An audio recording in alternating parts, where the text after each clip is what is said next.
मटार नगेट्स कुरकुरीत होण्यासाठी आपण एक तोडून बघूया किती कुरकुरीत की नाही.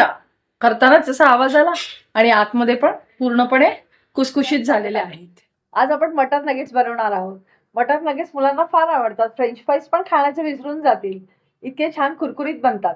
तसंच हे तुम्ही महिनाभर फ्रीजमध्ये पण स्टॉक करून ठेवू शकता. जेव्हा पाहिजे तेव्हा पार्टी असेल किंवा मुलांना हवं तेव्हा ते तळून तुम्ही मटार नगेट्स बनवायला मापाने एक बाउल मटार घेतलेले आहेत. घ्यायला आपल्याला एक बाउल मोजून मटार घ्यायचे आहे. अद्रक घेतलेला आहे मी आणि 7-8 लसणाचे पाकळ्या घ्यायचे आहे. आधी हे बारीक करून घ्यायचे आहेत आपल्याला. आपण ऑलरेडी अद्रक लसूण बारीक करून घेतलेला आहे. आता ह्याच्यातच आपण हे जे आपले मटार होते ना मगाशी 1 कप घेतलेले ते आपल्याला ह्याच्यात टाकून द्यायचे आहेत आणि हे आपल्याला जाडे भरडे बारीक करायचे. बारीक करून घेतले आहेत. जास्त बारीक पण नाही केलेले आहेत आणि जास्त जाडे पण नाही ठेवलेले आहेत. थोडे जाडे भरडे मिक्सर ऑन ऑफ करत मी केलेले आहेत. अशा प्रकारेच आपल्याला बारीक करून घ्यायचे आहेत मटार. गॅसवर ठेवलेले आहेत. कढई गरम झाली आहे. आता याच्यात आपण 3 चमचे तेल टाकूया. गरम झाला आहे की नाही बघायला आपण एक छोटस जिऱ्याचा तुकडा टाकूया. बऱ्यापैकी तेल गरम झालंय. फार मोठ्या गॅसवर तेल गरम करायचं नाही आहे. एकदम मीडियम स्लो गॅसमध्ये आपल्याला तेल गरम करायचं आहे. आता आपण ह्याच्यामध्ये 1 चमचा जिरं टाकूया. बघा जिरं तडतडलं. जिरं करपलं नाही पाहिजे, लक्षात घ्या. त्याच्यातच आपल्याला आता 1 चमचा आपण तीळ टाकूया आणि आपण हे जरा भाजून घेऊया. बघा तडतडायचा आवाज येतोय. पांढरे तीळ आणि ओवा व्यवस्थित ह्याच्यात तडतडलेत. आता ह्याच्यातच आपल्याला 1 चमचा आपण चिली फ्लेक्स घेऊया. ते आपल्याला ह्याच्यामध्ये टाकायचे आहे. ते पण जरा भाजून घ्यायचे आहेत आपल्याला. ते व्यवस्थित भाजून झाले की आपल्याला आता ह्याच्यामध्ये टाकायचं आहे पिझ्झाचे सिझलर भेटतात ना ते, किंवा मग ते नाही भेटले तर हब्स, ते आपल्याला 1 चमचा घ्यायचे आहेत. ते 1 चमचा टाकायचे आहेत आपल्याला आणि ते पण आपल्याला ह्याच्यात छानपैकी मिक्स करून घ्यायचे.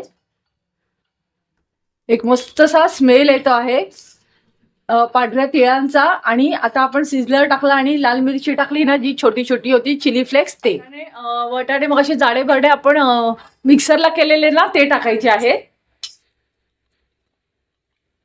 आणि 1 ते 2 मिनिटंभर आपल्याला 1 ते 2 मिनिटं झालेली आहेत. हे छानपैकी परतून घेतलेले आहेत. आता ह्याच्यातच आपल्याला पाणी टाकायचं आहे. मगाशी मी जसं 1 कप मटर घेतले होते ना तसंच मोजून घ्यायचे आपल्याला.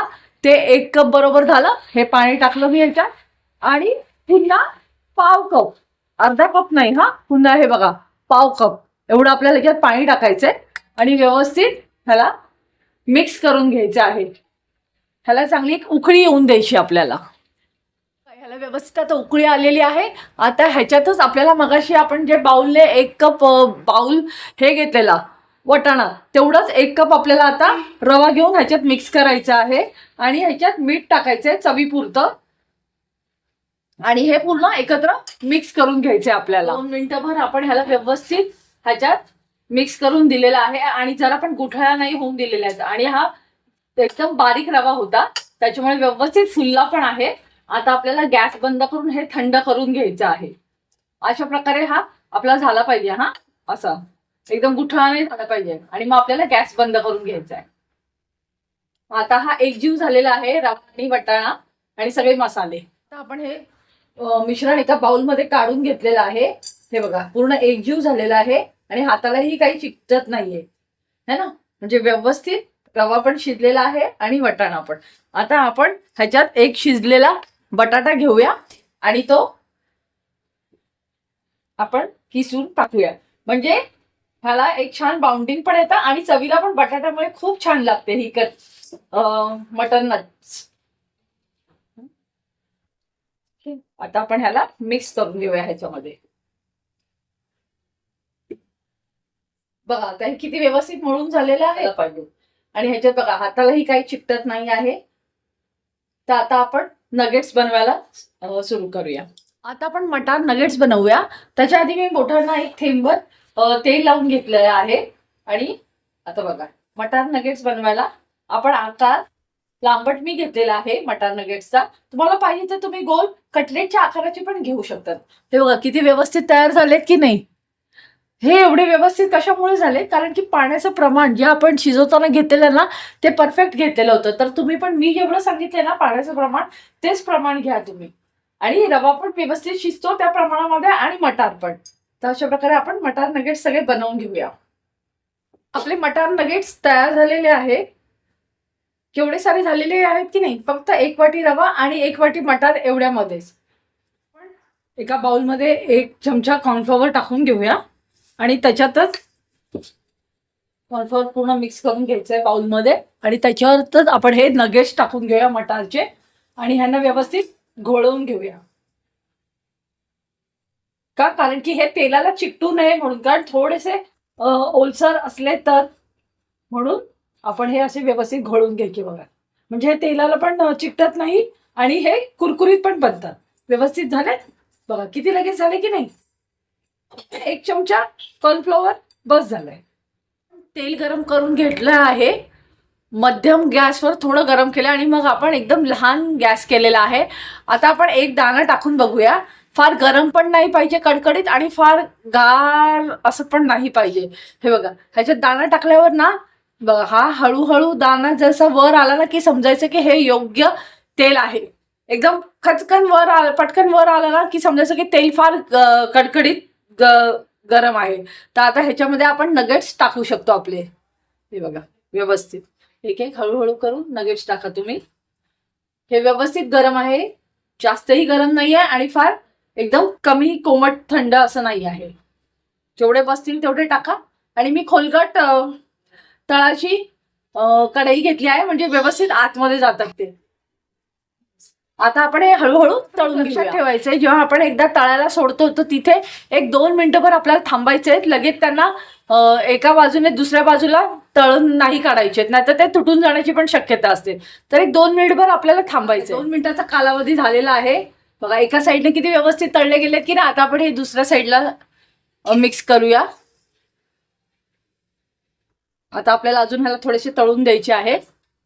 आता बघा, हे वरती असे सोनेरीसर दिसतात तुम्हाला, म्हणजे हे बऱ्यापैकी आता तळत आलेले आहेत.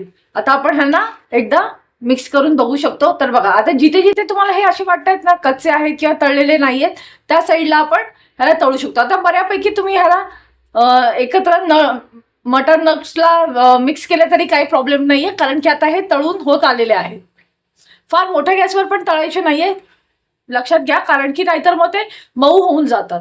आता हे बऱ्यापैकी लाल झालेले आहेत. आता अजून एखाद मिनिटं तळले की झाले.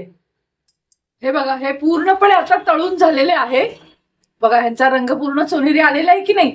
आता आपण हे एका मोठ्या ह्याच्यात काढून घेऊया आणि हे एका डिश मध्ये काढून घेऊया. आता झाले मटर नगेट्स तयार. आता आपल्याला उरलेले होते ते आपण ह्याच्यात टाकून घेऊया. आपल्याला गॅसचा फ्लेम एकदम लहानच ठेवायचा आहे, म्हणजे पटापट पटापट हे करपणार नाही. उरलेलं आपण तळायला टाकलेले. आपण तळून झाले की नाही. हे बघा, किती व्यवस्थित सोनेरी रंग आलेले की नाही, तळून झालेले आहेत. आता आपण हे काढून घेऊया. काढून घेतले आहेत आपण. हे बघा, किती व्यवस्थित सोनेरी रंग आला आहे आणि व्यवस्थित कडकही बघूनच कळतात की ते व्यवस्थित कडक झालेले आहेत. अजिबात नरम नाही आहे. का, कारण की आपण त्याला नाही एकदम मोठी फ्लेम ठेवली आहे गॅसची, नाही एकदम कमी, मध्यम गॅसवर त्याच्याहून थोडीशी लो करून आपण ह्याला तळलेलं आहे. तर गॅसची फ्लेम व्यवस्थित ठेवा, म्हणजे इतके छान कुरकुरीत असे तुमचे मटार नगेट्स बनतात. आता आपण गॅस बंद करूया.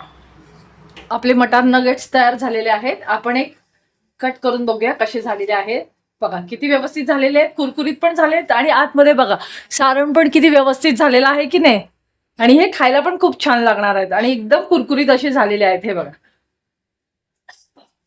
आपण हे कधी पार्टीच्या वेळेला लहान मुलांची पार्टी असो किंवा घरात कोण पाहुणे येणार असो संध्याकाळी, हे आपण सगळ्यांना सर्व करू शकतो. अशा प्रकारे मटार नगेट्स आपल्याला बनवायचे आहेत.